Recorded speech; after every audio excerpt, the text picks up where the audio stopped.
Hey everybody, good to be here today. My name is Brent Moores, and time for managing an options portfolio, which is really what I want to do in this class. I want to spend most of the time just kind of managing option trades, but I also want to talk about what kinds of trades you may want to consider entering your portfolio and one of the big considerations in that.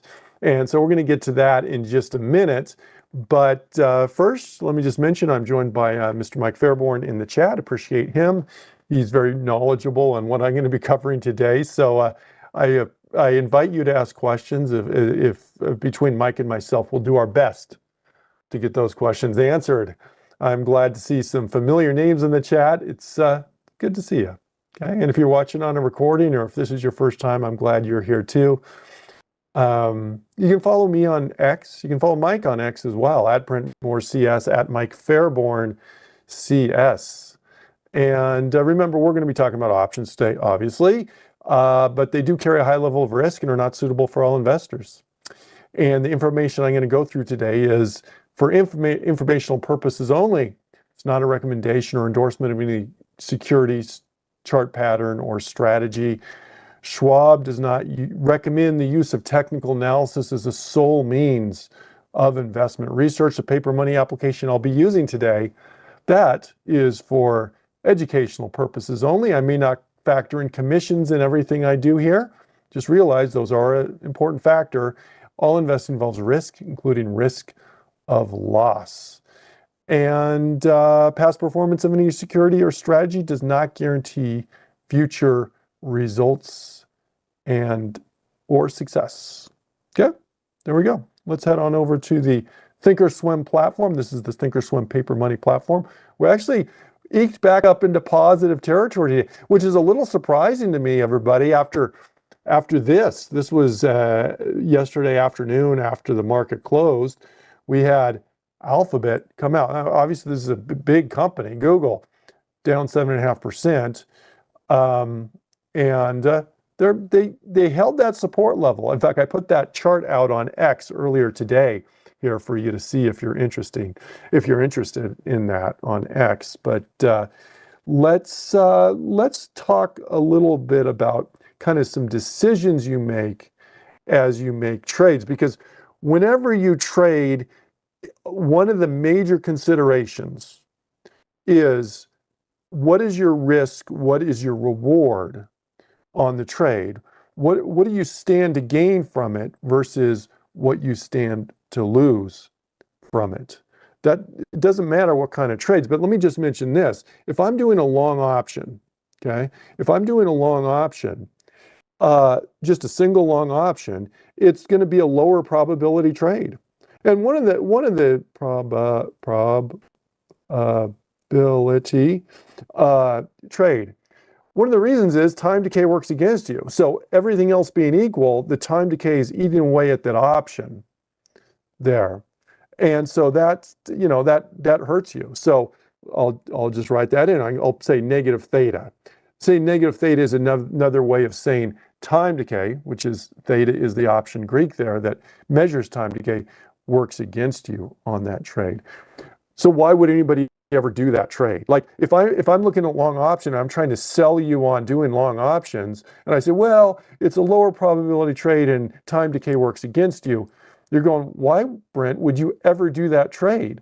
Well, there is a reason why you would do that trade. And the reason is you can have higher potential returns. Okay? I said potential. It doesn't mean I'm guaranteeing higher returns here. And you know what? Your gamma can help you on that trade too. Gamma can help. In other words, if the stock, let's say you do a long call, and the stock goes your direction, and that long call gets more and more in the money, the delta goes higher and higher because that gamma helps you on that trade. It can be kind of a reinforcing aspect of that trade. Now let's consider a single short option, say a short put, okay? But although this is true for short calls as well, just naked calls, but I don't usually teach just naked calls just because of the unlimited theoretical risk on those. Those trades are going to have a higher probability. And why is that? Well, they're positive theta trades. positive theta trades. Okay. And so why doesn't everybody just always do these? Well, lower potential returns, returns, and gamma actually kind of works against you. We'll say on these. When I say that, doesn't help. When I say that, let's say I do a short put, just a single short put, and the stock goes up. Well, that's great. But the more and more the stock goes up, it doesn't get any better for you. Your returns diminish at that point. It doesn't have to go up much. Once we're in the money, it doesn't really matter how much the stock goes up. Gamma isn't helping you in that. But if the stock goes down, then that delta actually goes up, and that hurts you on that trade there. So that's kind of this is kind of the way you can kind of think of these. Now, the thing is, very often in this class and in other webcasts, often what you'll see is we do verticals. And that kind of complicates, it kind of muddies the water a little bit, because if you think about a long call vertical or a short call vertical or a long put vertical or short put vertical, what we have is we have both a long option and a short option. And so do these totally cancel each other out? Not necessarily, but what happens is that they kind of minimize each other, these, to a large extent. And I want to show you an example of that, but it doesn't change what I said earlier. There still is a trade-off you have between probability and profitability. Okay? Profit. So we'll just abbreviate with that. All right, so let's take a look and consider a couple long puts here, or short, excuse me, not a long put, a short vertical. And in future weeks, I'll do long verticals, okay? Today, I want to do a short vertical and just kind of do this. And I have a lot of bullish trades in the account right now. So to balance it out, what I'm going to do is I'm going to throw in more of a bearish trade. So what I'll do is I'm going to find kind of more of a bearish stock, and we will do a trade on that, add that in. So here's GM. Okay, here's GM. Generally, the trend has been going down lately. I'm below my 20-day moving average, which is in red. I'm below my 50-day moving average, which is in blue. Furthermore, those moving averages are sloping down. And we can see we're past earnings too. So I'm just trying to put earnings out of the equation here right now. But if I'm going to do a short call vertical, okay, a short call vertical, let's think about it right now. The stock right now is at what, about 48.5. Okay, here's our stock. We kind of have, I would perceive some resistance here. We bounced off this level. That was kind of a support level, kind of bounced there. But a broken old support level is kind of a new resistance level. So I'm going to say there's kind of some potential resistance about here, some congestion, so to speak, if you get into this area. Between the trend, potential resistance, I'm going to call that more of a bearish trade for our purposes, for our example purposes. Okay? So now, if you're bullish on this, then clearly you want to do this type of trade. But I'm going to look at a short call vertical, but I want to look at a couple choices we have on this. So we'll go out 30 days, go about a month on this. And I'm going to have a delta column here. And so delta tells us, let me change this here.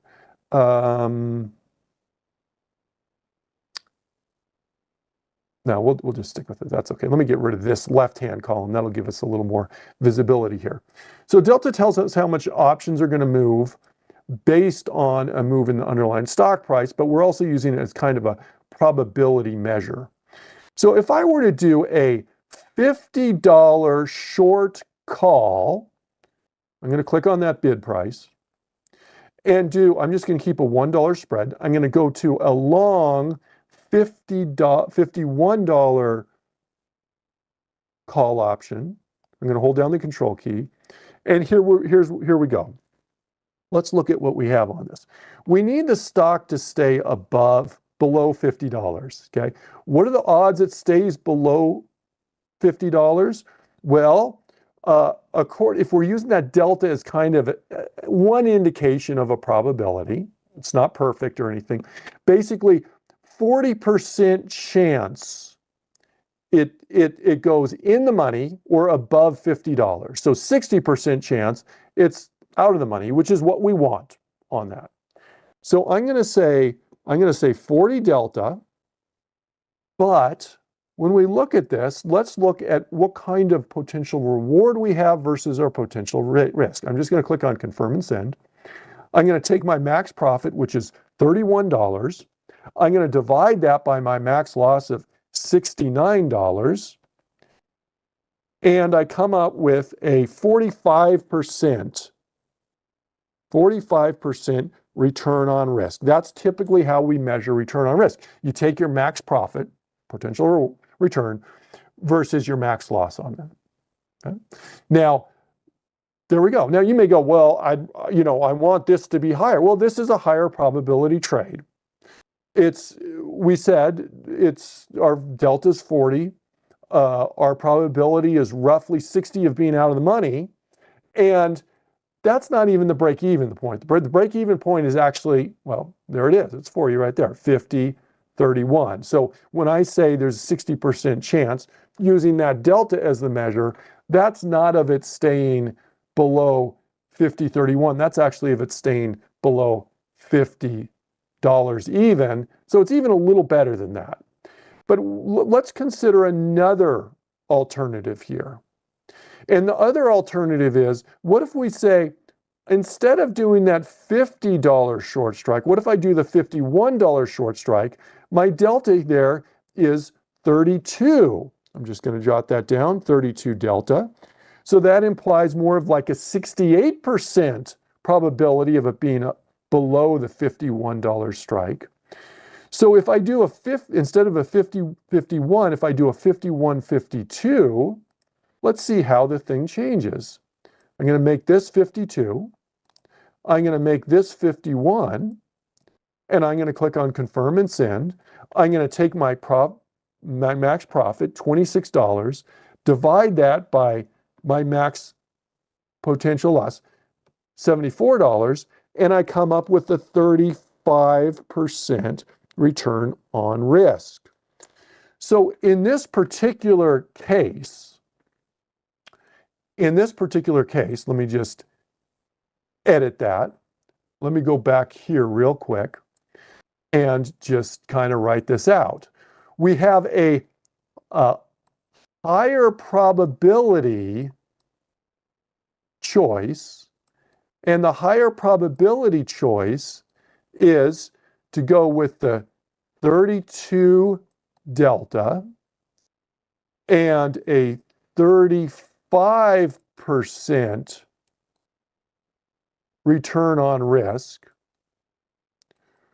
whereas we have a lower probability possibility,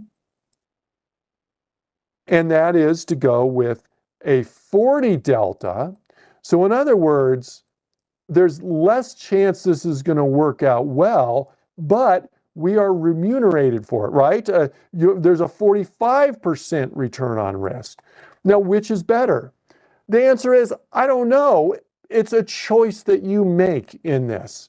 What may make the difference is like where those strike prices align with resistance levels. Okay, that could be a factor in there. In other words, are you willing, if you're more confident technically, you may be willing to go with the one that's saying from a statistical measure, maybe a little bit more probability. But if you're a little bit more neutralish on this and you're not as confident on that, maybe you go with the higher probability and you're sacrificing in that case some of that.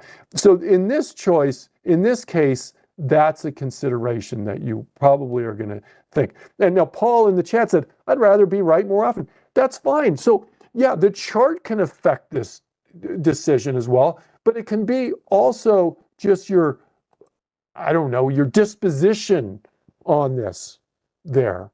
Okay. Now, Robert brings up a good point. Robert says, can you go to a wider strike price? You sure can. Is that going to affect it too? It will affect it too. If instead of the 51.52, if I instead go to the 51, say 53, look what happens. Our credit increases, but also our risk is going to increase. So you can do the math. You guys know how to do that now. We're going to take the max profit, 41, divide that by our max loss of 159. I come out with about a 25% return on risk. 25% return on risk. That's less than it was when I did it $1 wide.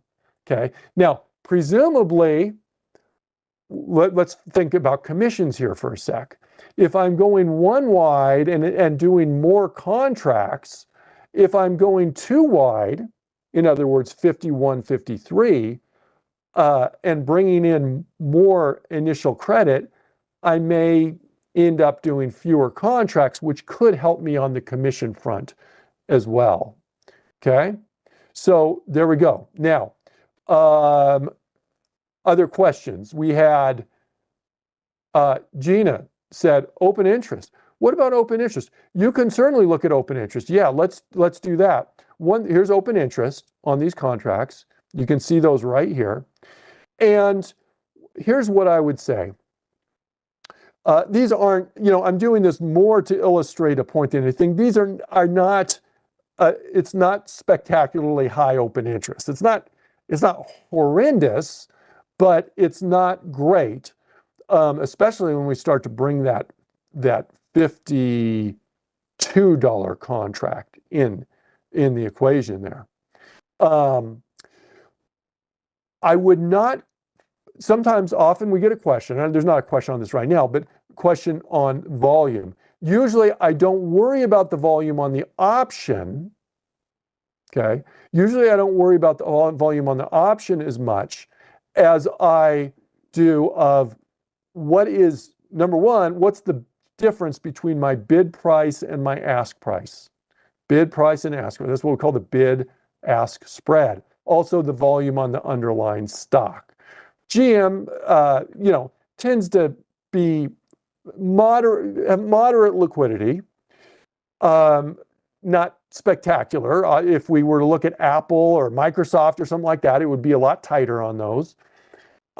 One choice you have is, if it's feasible, is if you go to monthly contracts, what you're going to see is those spreads are a lot tighter typically. For example, look at the $50 contract here. There's just a 5-cent difference between the bid price and the ask price. And you can see that reflected in that higher open interest as well. All right. So there we go. That's that. What I'm going to do though is I'm going to enter this trade. I'm actually going to go back to my one wide on this. And I'm going to go to something that's going to be our lower probability but higher potential profit on this trade. And I'm going to do a couple contracts on that. And I'm going to confirm and send. And I'm going to, actually, let me go back a sec. You can see there's the mid price, which is 32, which would be great. The natural price is 26. It doesn't make it as worthwhile. If I can go, getting filled at the mid, which is now 33, is desirable.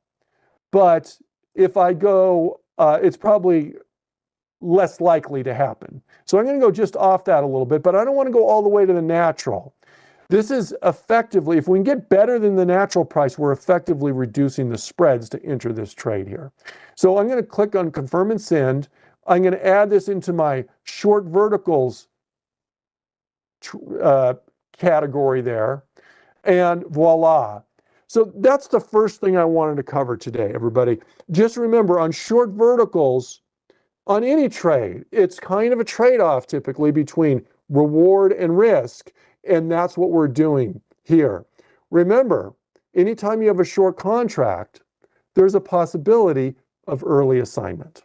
Okay, now, here's what I want to do. I want to look at some other short verticals as well as other types of trades and talk about managing those trades. We just entered General Motors, okay? We just entered this trade. And so we're not going to do anything with this right now. We've got 30 days till expiration. Okay.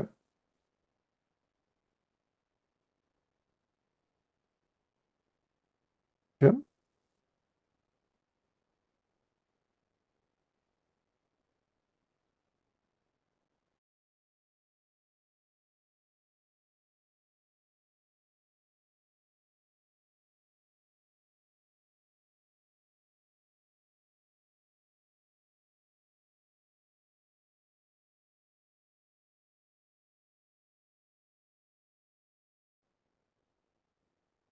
Okay. Hey, everybody. Sorry, I went offline for just one sec there. I'm not sure what happened, but we're back now. I'm aware we're off. So this is a short put vertical. It's a bullish trade. We've got 16 days to go. Typically, when this gets under 10 days, we're going to look to exit. Whether we're looking good or not looking so hot, we're going to look to exit that trade. But in this case, we're at 16 days, so there's no urgency to get out. Now, it's not doing so great. We're down $75 on this trade here. So in my mind, now we can still lose. There's still a lot more we could potentially lose on this. But the question is this. This was a bullish trade when we entered. Are we still bullish on this? Or have we broken support levels or something like that? And so let's look at the chart on that and see whether we want to stay with CRM. I'm going to pull up CRM here. And we just came down, we bounced, we're back above our 50-day moving average. I'm going to consider this, for our purposes, bullish enough to stick with this trade. Okay?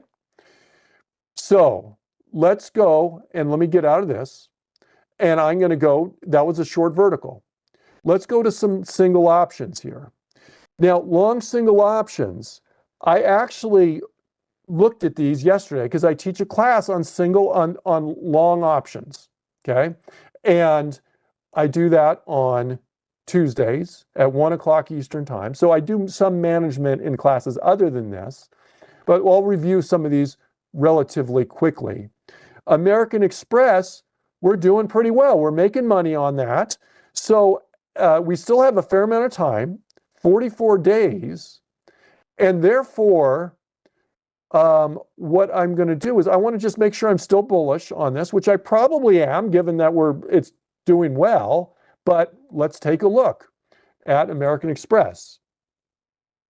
Okay, yeah, I don't see any technical reason to think this is bearish at this point. The trend is continuing to go up, so I'm going to stick with this. The one consideration would be, do we change the stop level which we have on this? And so, well, we can look. We looked at this yesterday in my other class, but let's look at this here. American Express, we're looking to get out if it breaks below 309. Well, let's see. Does that need to be pushed up? 309 is about here. No, that seems like a reasonable stop level. It's below our most recent lows. Therefore, I'm not going to adjust that at all. I'm just going to leave that as is.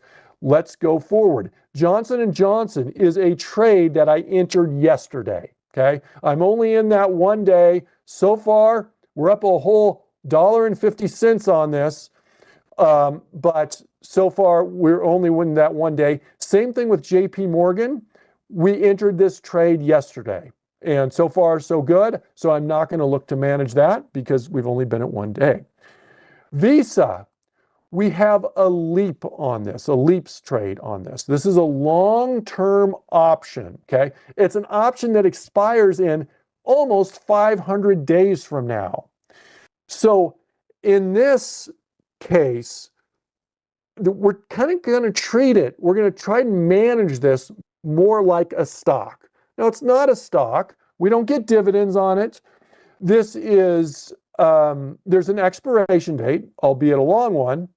But, you know, as long as this is continued, as long as we're bullish on this in general, longer term, we're likely to stick with this. But we do have a stop loss on this, which I did move up yesterday, okay? So there are different ways to approach this. And in fact, Scott brings up in the chat a potential question. Hey, well, what if we were to like make 100% on it? I have absolutely no problem if you hit a profit target of 100% of you just saying, I'm going to take my gains. I don't want to be greedy, and therefore I'm going to get out of that. That's certainly an approach to that. Right now, what have we done? We traded this for about $50. Right now, it's almost $70. It's done well, but this is, you know, that's okay. I'm considering this to be a long-term trade here on this. What I am going to do is I'm going to continue to adjust that stop as our profits go up. My initial stop was about 70% of my trade price. In other words, I don't remember exactly what it was, but $50 times 0.7, I put an initial stop of about $35 in that. I adjusted that in class yesterday. We moved it up to almost $47. That way, if we have this reversal of fortunes and things start to go down, hopefully, I say hopefully, it will help to protect us. Now, stops aren't guaranteed on options, just like they're not guaranteed on stocks. But we're going to gradually ratchet that stop up if this stock continues to go up there. So I just adjusted it yesterday, so I'm not going to adjust it again. But Visa here, as we look at this, is doing great. It's doing great. So we're just going to continue with that trade here. Okay. So there's my long options. There's my short verticals. Let me go to calendars right now here. Question from Harlot 3000 for leaps. This was our leaps right here. Is it better to put the stop based on the stock price or the option price? You can do either. I don't necessarily have a preference. One reason I did it on the option prices because I demonstrate a lot using them off of the stock prices, and I want to show you can do it either way. There are pros and cons to doing it both ways. In fact, let me go back here one sec. What are the pros to doing it on the stock price? By doing it on the stock price, you are connecting your exit with the technical analysis. So for example, let's say I had a support level here or something like that, and I want to get out if it breaks that support level. Well, what I can do is I could say, look, if the stock goes below 335 or something like that, I'm going to get out of that option. So there's this direct kind of connection between what you see on the chart and where you're exiting. That's a nice thing. That's the benefit of doing it on the stock. And one of the challenges is you never know exactly, you don't know what the option price is going to be doing at that point. Okay. We really don't know on that. Now, stops aren't guaranteed. If we do it on the option price, we lose a little bit of that connection with the chart. So I have no problem if you decide to do it based on the stock price. But it is kind of a convenient way to just ratchet that stop price up right here. And if I'm using a rule such as like a 70% rule of keeping my stop at 70%, that makes it very easy to do so and keep track of what that option price is there. So good question. Now, let's go back here. We have a calendar spread on Intel.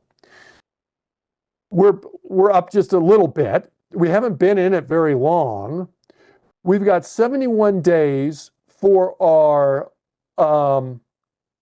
71 days for our long option, 16 days for our short option. We have a decent difference in time expirations from 21st of February to 17th of April. What this is going to allow us to do is it's going to allow us to roll this short contract, probably out to some date in March. I'm going to wait because we've only been in this like a week now at this point. I'm going to wait a little bit longer. Hopefully some more time decay will occur because right now, frankly, it's just not making much money. The reality is this is not going to be a big mover in the first place because we're only doing one contract and calendars are kind of notoriously slow in terms of making you money or losing money if it goes against you. They don't really just move. They just don't move that fast. But what I'm going to do is I'm going to wait until we get to the 10-day or under 10-day mark. And then if things still look decent, we'll probably look to roll this. Probably next week, we'll look to roll this out to a March contract. Okay? So there's that. Now, let's go to my long stock with options. Now, I'm not going to manage the stock here in this class because this is managing an options portfolio. All these that have a quantity here that just show the quantity right here, those are just plain stock trades, okay? But I have a couple that don't show a quantity. That means there's something else going on these. And so let's look at them. Here is Centerpoint. I have long stock and I have a protective put on this.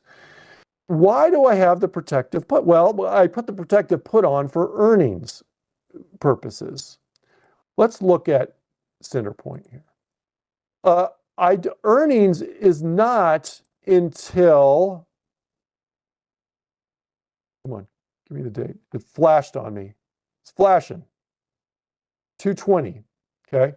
Earnings is on 2/20. So this is, if I take it off now, this isn't helping me on the earnings thing. In fact, earnings isn't until like the day before this expires. So I'm going to continue to hold this protective put on this. Right now, I'm losing on both accounts. The stock has gone down a little bit. How is the put losing money if the stock has gone down? Well, number one, I don't know exactly when this put was put in relation to the stock. Maybe they were put in at the same time, 128, 122. They were not put in at the same time, number one. Number two, remember what I said earlier about the time decay. The time decay can certainly affect the option and put you in a negative situation on the put, even if the stock goes down a little bit there, okay? All right. So I'm gonna stick with this for our earnings. Okay, let's look at Chevron. I have the same thing. I have a protective put here. Question is, what's the 7 number? The 7 number is just SIN to number 7. That means when I click on this, it's going to put up Chevron on my chart. Okay, so my charts are linked to orange 7, so it brought up Chevron automatically. We're past earnings. Look at this. Now look what happened. This is interesting. The stock dropped down significantly on earnings, but now it has rebounded. It's made up what it lost. Therefore, on this, again, we're losing money on the stock.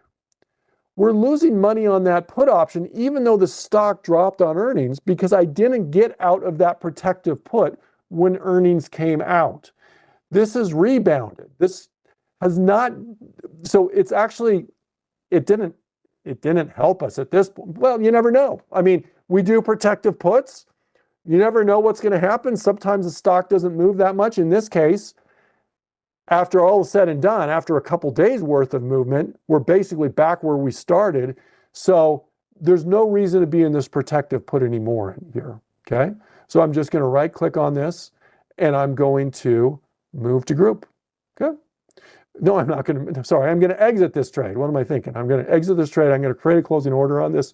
Click on sell. I'm going to get out of that put and confirm and send, and we're out of that put. Now we just have the stock on that, okay? All right. All right. Questions on this 7 column? Yeah, this just sends it to the chart. If I want to adjust my columns, I can do so. Click on the little gear, go to send to. I put 7 orange because that's the color number combination I'm using, and then you have that column there, okay? Obviously, don't use send to number 7 if you have your colors linked to a blue color, okay? So let's continue. Unallocated. So what do I have here? I have a short put on IONQ, okay? A short put. It's doing pretty well. We've made money on this.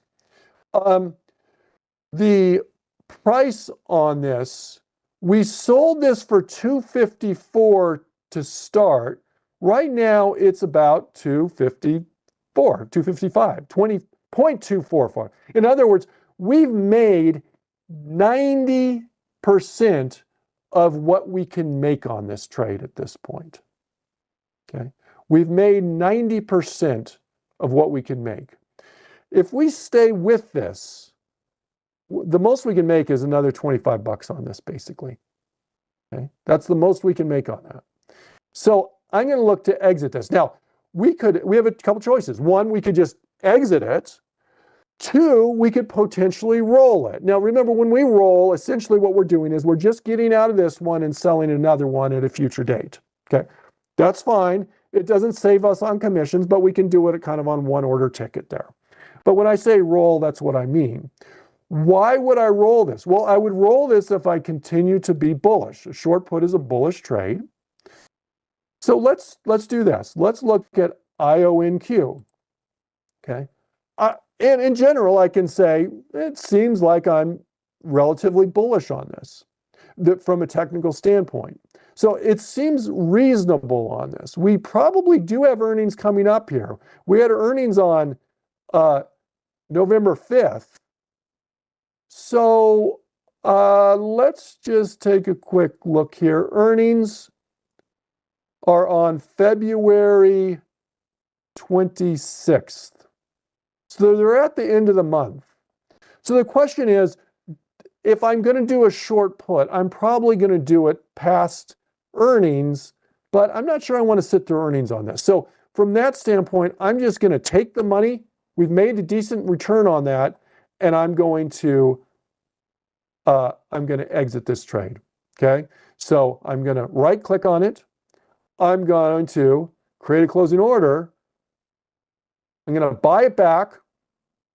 Mid-price, natural, showing the same thing. I'm just going to confirm and send that price. We're out of that. We're out of that short put. That was a nice little trade there on that.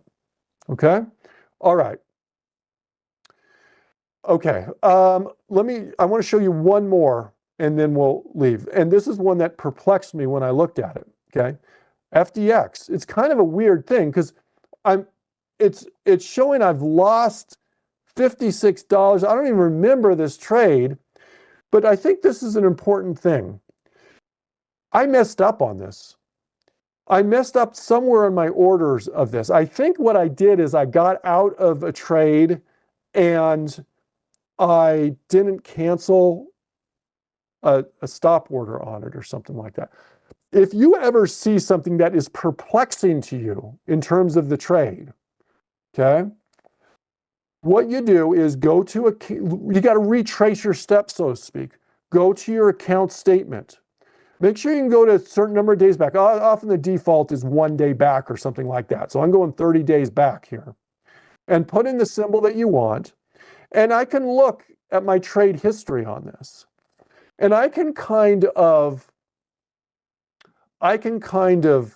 see. Well, initially this was an iron condor I did on this, right? And then what I did was I got out of the call side, but not the put side. But then I got out of the call side a second time.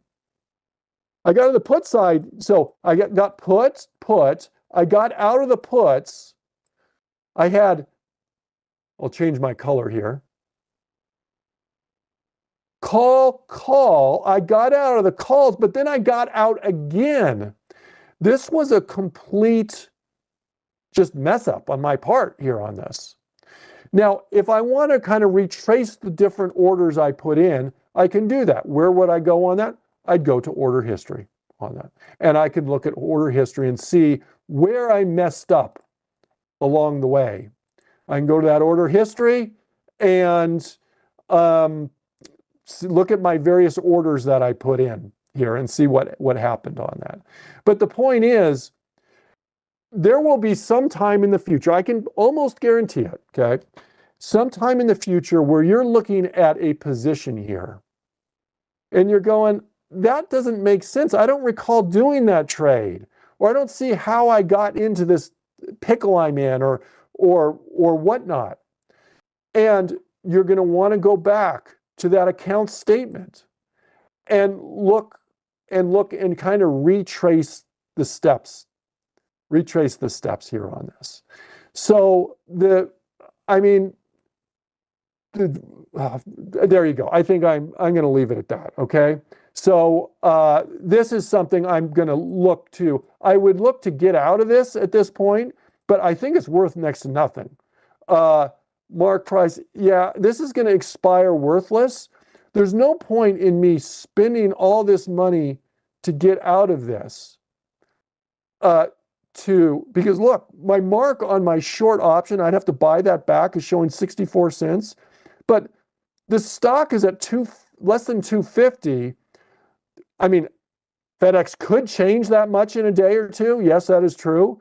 But with 2 days to go, with it being that far out of the money, I'm just going to let those go and expire worthless on that. Okay? All right. So there we go. So everybody, I hope that was helpful for you.